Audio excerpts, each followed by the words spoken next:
ReMar nurses. It is a beautiful Monday, and I am so looking forward to the day that you open up that license and you look at it and you're like, yes, I did it. I have my nursing license. It was all worth it. It was all worth it. That day is surely going to come. But until then, you know what we got to do? We got to study. Hi there. If it's your first time joining us, this is our favorite day of the week because we have a weekly study session every Monday at 12 p.m. Eastern time. And we study from Quick Facts or we study from the V2 workbook. If you have both of these books, all right, and look at these books, they are traveling around the world with me, then that means that you have the complete ReMar program for NCLEX. And so today, the topic that we are studying is absolutely necessary.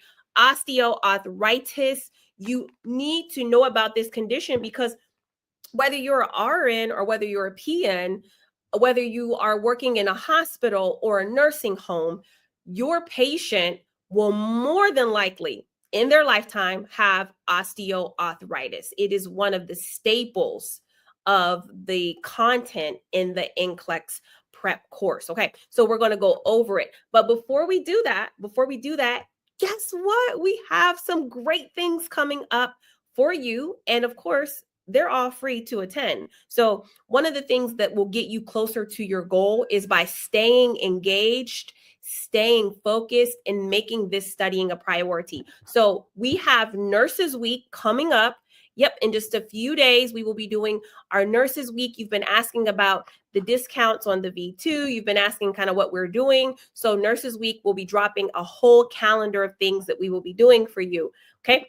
Also, RNU, the three powerful letters, ReMar, Nurse, University. That's right. Have you ever experienced ReMar Nurse University? Amazing. We completely take over the month of June. So on your calendar, every Monday, we will have a pharmacology focused. We will have a get you right with pharmacology session every Monday in the month of June. Oh man, you don't want to miss ReMar Nurse University. So the workbook and all of the details about RNU will be found, write this down, remarnurse.com/RNU. It is one of the largest NCLEX reviews that I do. It's so much different than just the weekly study sessions. It is a whole big production that we do just for you. And many people after our ReMar Nurse University, they come back and say, yeah, I took NCLEX and I passed it because of the work I was doing during the month of June. So it's graduation season. Let's dig in. All right. And then finally, I read something that was shocking. And it talked about just the challenges of being a nurse, the burnout, the workload, the overstaffing, not overstaffing, but understaffing and across multiple different units, hospitals. That's a real thing. And so my solution to all of that is don't leave nursing. Start travel nursing, especially if you have the experience. So travel nursing is a solution to a lot of those issues of not feeling like you're being paid enough. Travel nursing, you will be paid at least $10 more than the average staff nurse, right? I know it because I see the contracts. So, honestly, if you are in a position to travel or if you have travel nursing in your heart or consideration, on Wednesdays, we focus on how to get started in travel nursing. So Wednesdays at 7 p.m., you can always watch it right here for our Travel Nurse webinar. And also, you can follow our page now, Safe Nurse Now. Safe Nurse Now is on Facebook. Safe Nurse Now is on TikTok. So make sure that you are following that page because that's a trusted partner for ReMar of your travel nurse needs, okay? All right, let's get into osteoarthritis. I am so loving this topic because I bet you if you have this book and you are studying osteoarthritis, did you see all the goodness that Quick Facts offers. And it's okay, because if you had it and you read over it and you feel like, oh, okay, I know osteoarthritis, let me draw you closer to this subject. Like, I want this subject to be like up here, like in your face when you open up osteoarthritis. Because the thing about osteoarthritis, and excuse me, guys, I'm just so excited. Let me just take a step back and just say why I'm so geeked up right now. One of the reasons is because I am teaching in Dubai. That's just one of the reasons. And this is like a dream place. Literally, it is. If you have never been to Dubai before, let me tell you, it is a city within another city of, it's just so much to do here. And it's so much families here. Like I literally, I'm on cloud nine to be here. So I'm really happy that this is Monday. But also, when I looked at this topic, I got excited about osteoarthritis. This right here is, this right here, you have to know the difference between this and rheumatoid arthritis. So osteoarthritis is on page 64. What page is rheumatoid arthritis in? Okay. And this is what I love about V2. This is what I love about Quick Facts, is that these materials make it so easy for you to just know the important stuff. So rheumatoid arthritis is 78. So these two are just a few pages away. Now look at this. If we're talking about osteoarthritis, here's the major thing. This is on NCLEX, absolutely, because this is the most common joint disease in humans, period. If a person has some sort of joint disease, some sort of joint ailment, more than likely it's osteoarthritis. Okay. Now, rheumatoid arthritis has a lot of the same presentations. We want to make sure we know the difference. So here were the notes. Okay. Here are the notes. So osteoarthritis is Quick Facts, page 64. The most common joint disease in humans. Now, age is the number one risk factor of this degenerative joint disease. It's age related. So that's the thing. When you ask about the pathophysiology of osteoarthritis, it's just being old. That's it. It's, and you think about, how is that different from rheumatoid arthritis? Rheumatoid arthritis is what type of condition? It's not degenerative, right? I have here, this is degenerative. Rheumatoid arthritis is what? It's inflammatory. So that means that different processes, different laboratory values, you won't see inflammatory markers on osteoarthritis. I want to make sure that you guys got that when you were reading this, but you will have a destruction of the joints. This topic is so important. Okay. All right. Also, other things that I wanted to point out here is that in Quick Facts, I say which joints of the body are most likely going to have osteoarthritis. Well, it's going to be what? The weight-bearing joints. Commonly, the knees, the hips, the fingers, the back, right? And also this one here, I forgot to put this one here, but the base of the thumb.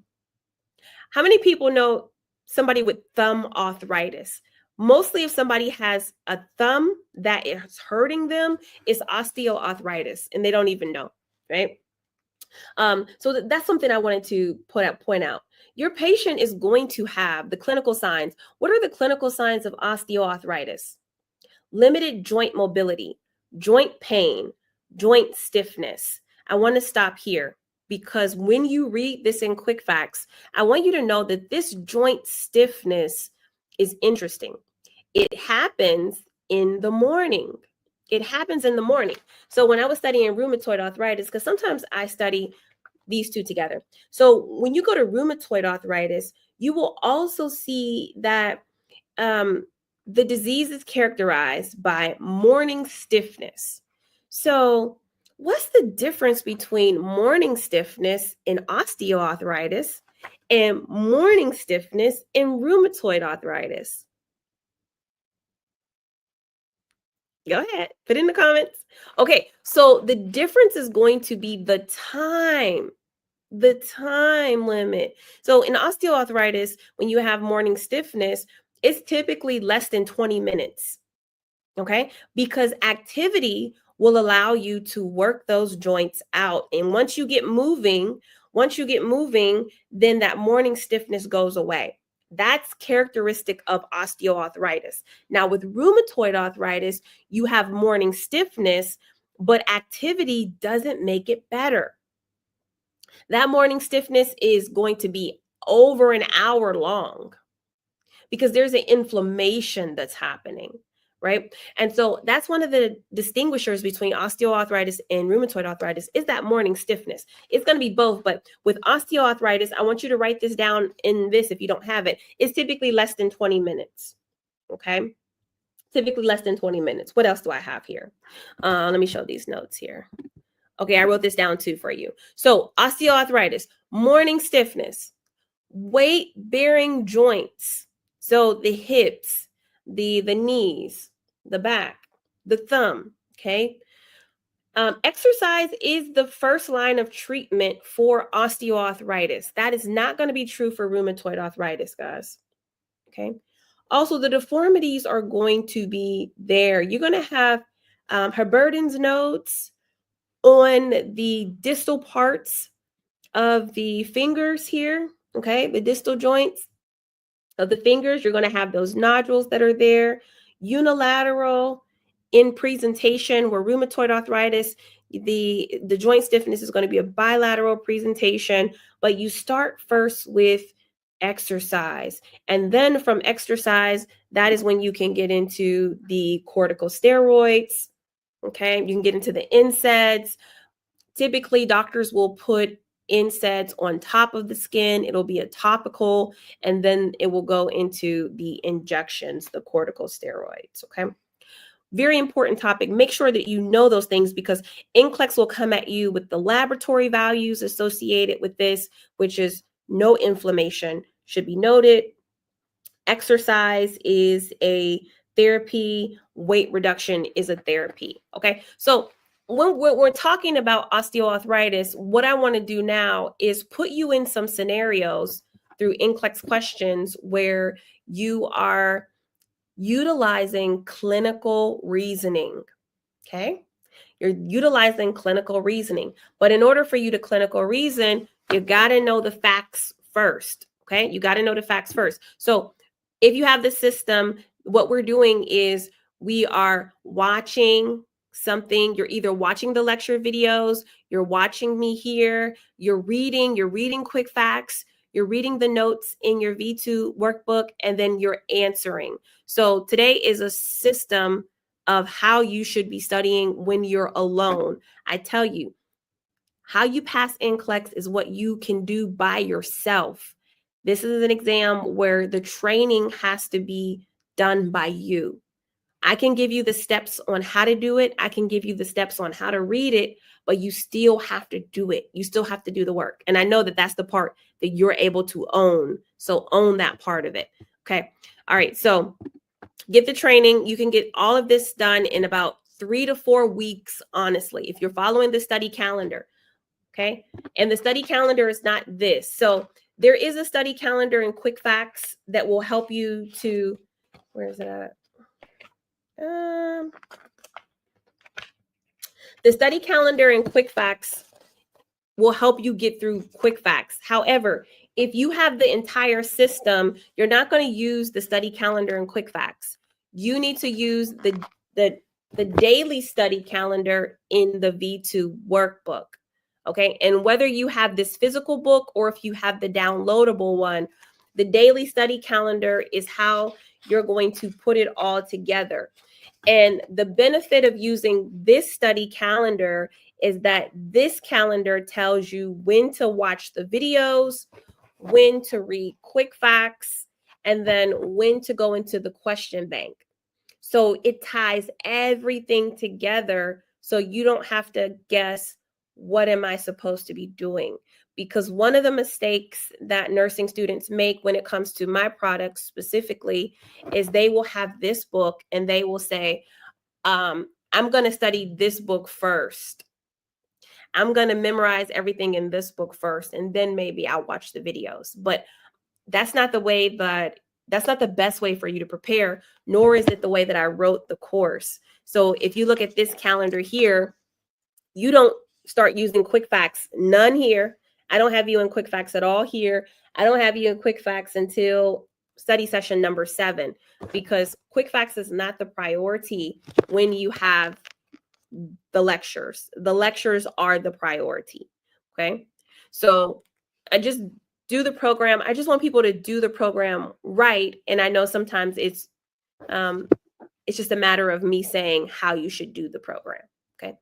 So how you should do the program. So right now, what we're about to do is go into our NCLEX questions. And these questions just come right from the QBank, and they are used to help you apply what we just read. So NCLEX question time. Let's get ready to go. First question is this. We are talking about osteoarthritis today. So here's the question. A nurse witnesses an elderly client with severe osteoarthritis fall while ambulating with a walker. The client is conscious but grimacing in pain and clutching their right hip. What is the nurse's priority action? Number 1, assist the client to a sitting position and assess for swelling or bruising. 2, immobilize the client and notify the healthcare provider immediately. 3, help the client stand and walk back to bed for a full physical assessment. Or 4, apply a warm compress to the affected hip and notify the physician. This is what we do every Monday. It is part of our training. You are so close. Your test date is closer than you think. So this work has to be done, right? Comments on the screen. The correct answer, okay? I want to see who can give me the most comments. This is a comment challenge today. Who can give me the most comments today? The correct answer here is number 2. Immobilize the client and notify the healthcare provider immediately. Your client has fallen. They are holding their right hip. They are elderly. Okay. So the priority is to prevent this situation from getting worse.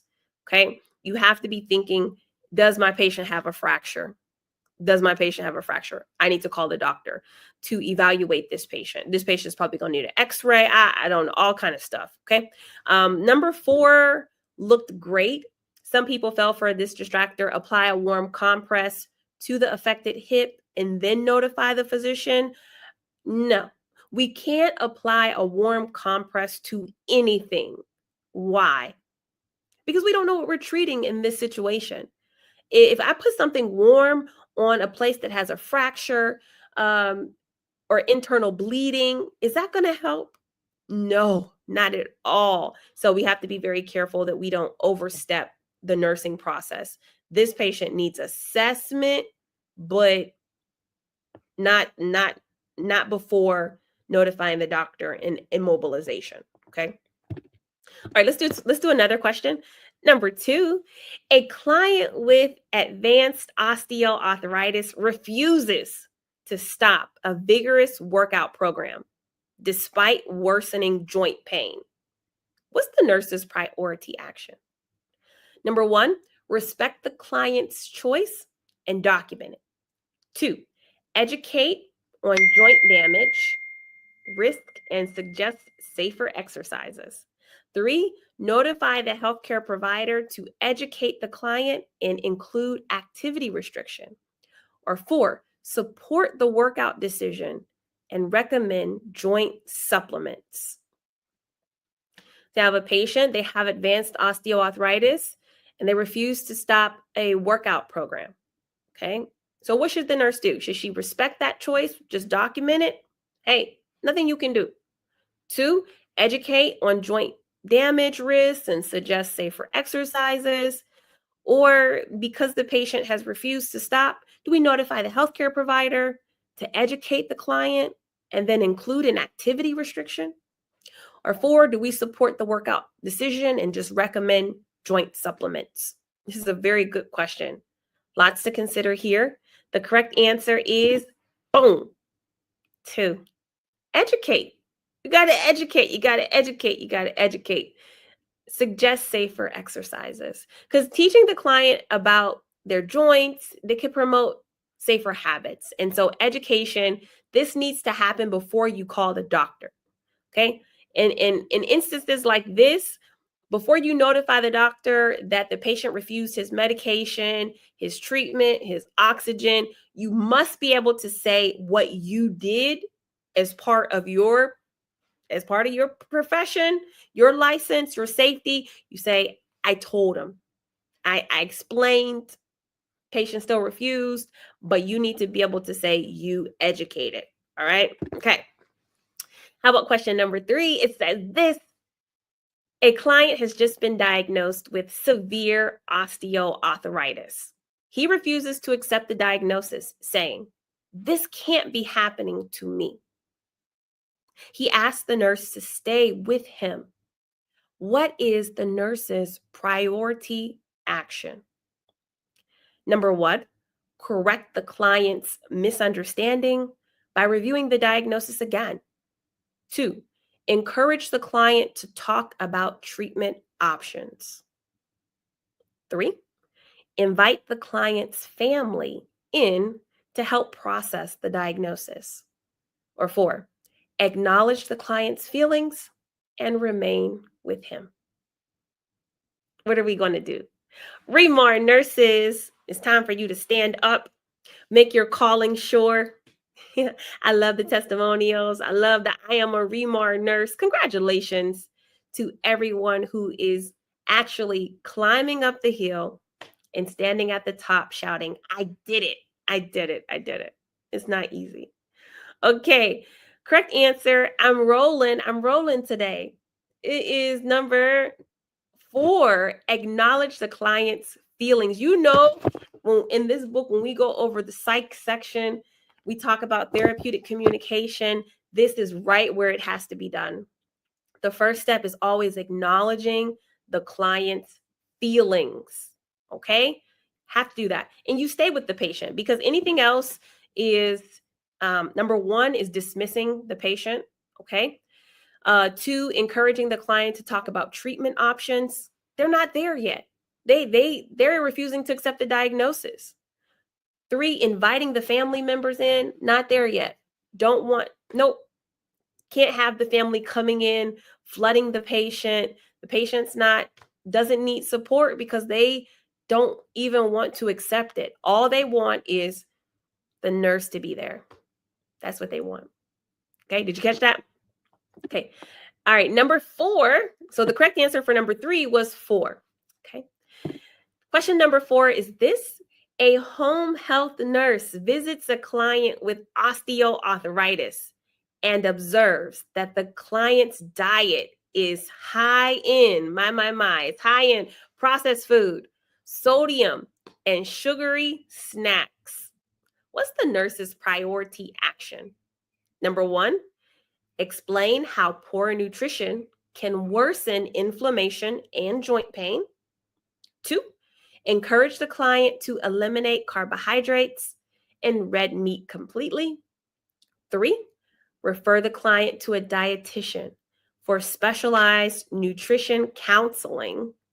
Or 4, suggest using vitamin supplements to make up for dietary gaps. What do we say? What do we say? Lots going on here. This is such a real life scenario. And even if you're going into home health, you definitely have to be ready for this. Home health nurses are God's angels for being able to go into people's homes. How many people could do it? Like, you could see yourself being a home health nurse. It might not be your first choice, but if you had to do it, you could do it.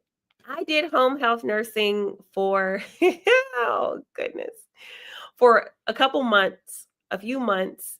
It, to me, was extremely, what I loved about it is the freedom. Because when you're a home health nurse, you get a certain amount of patients you have to see every day, and you can see them however you want to see them. So I love that freedom. And I don't mind being in my car driving, but when you go into a person's home, you have to have a certain amount of professionalism and also knowledge to use what's around you to get the job done.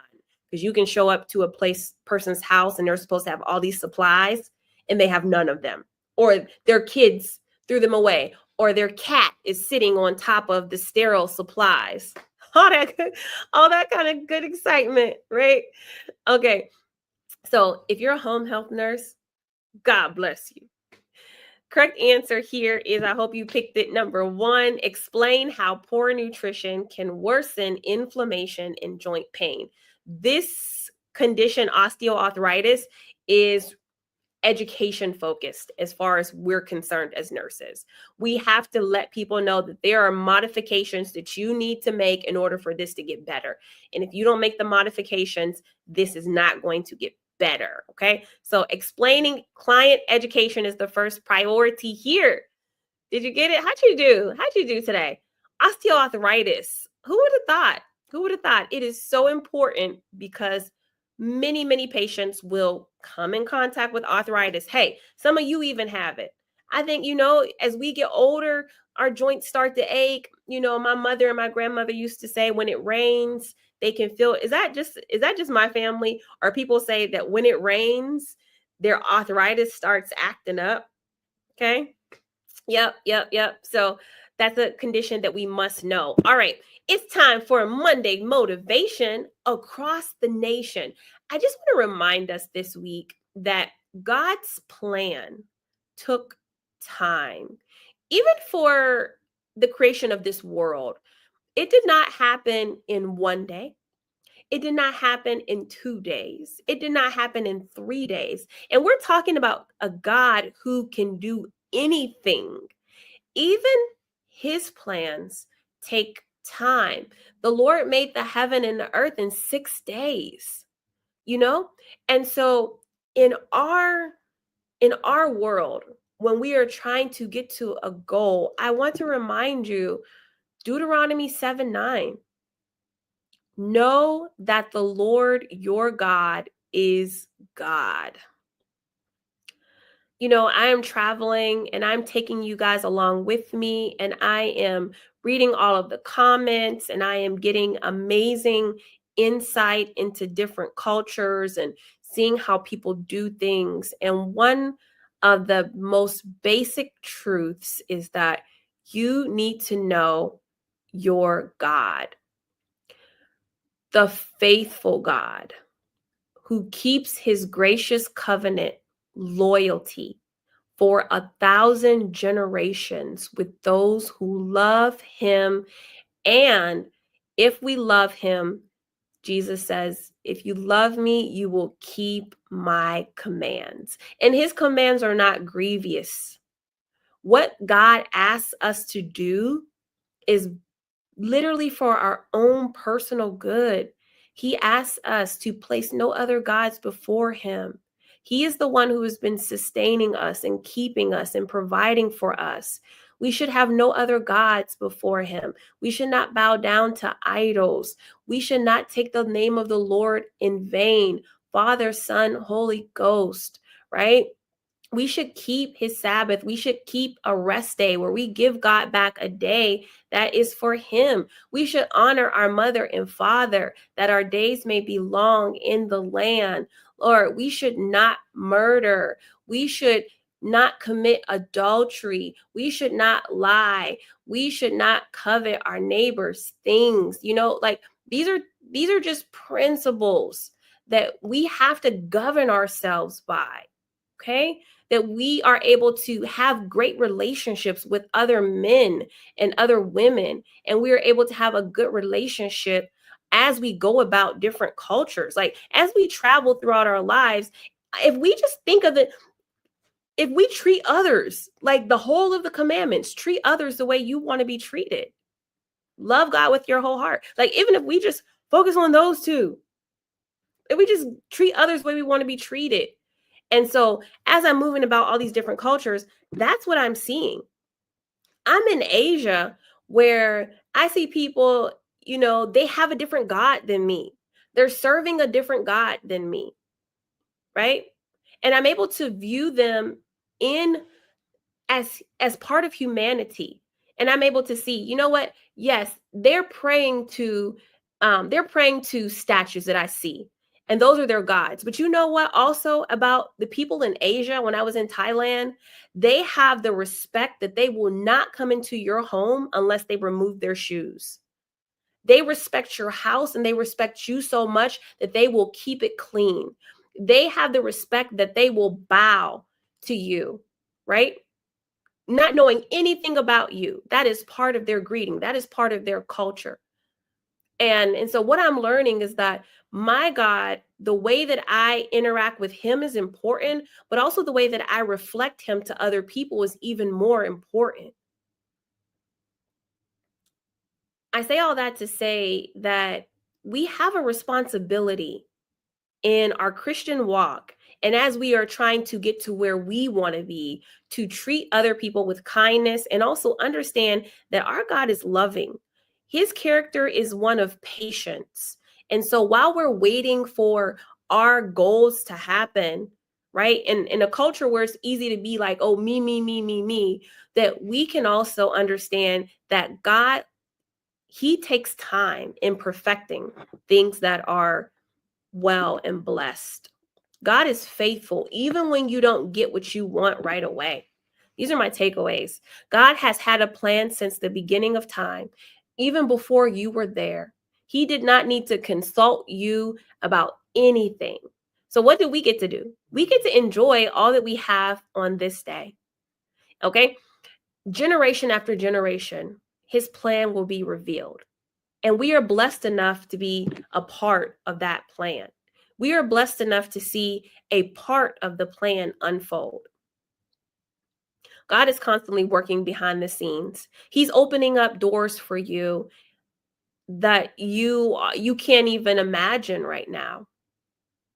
He's giving you the victories over enemies you have not met. He is rolling away the stone in a dead area in your life to give you a new, renewed sense of purpose. Okay, but we got to wait. We got to hold on. We got to hold on. And while we're waiting, all we can do is just to show love and kindness and also obey the things that he has told you to do. This is me. Like, God has told me to do some things that I am still needing to do. And so I can't get more until I am executing on the things that I need to do. Help me, Lord. Help me, Lord. I'm trying. Right? Do you ever feel that way? Like God's told you to do something and it seems so simple, but you just need like help to do it. You need help to do it. Holy Spirit, help us. So that's my motivation for us is that we need to be patient. We need to be patient because God's plan takes time. And know that everything that you have around you is being supported by love. Literally, love. There is something that loves you so much that it is sustaining you, where your mind is intact and you have a reasonable portion of health where you can move your body and move your mind and move your legs and get up and go. That is because something is pushing love in your direction and kindness. Oh man, that's a great promise. So it's Monday. You guys, thank you so much for coming to this class. I don't want to keep you, but it's so good to be in your presence and on this journey. I know we don't have long together. Many of you will be passing NCLEX soon. But I would just tell you on this day, I am happy to be your NCLEX instructor and that we're studying together. God is good, isn't he? He is faithful. And we have the extreme privilege of being nurses and having a knowledge that helps to heal. We have the ministry of healing. And that is such a fulfilling purpose. When many people don't have purpose, you do. And so I'm just blessed to be in your presence today, God. Yeah. Thanks everybody. Thanks so much. So I'll see you on Wednesday. We have another study session, and wish me luck on this week here. I'm super excited to be teaching new students, bringing V2 to the nations, and I can only do it because of your support. So thank you guys. See you later.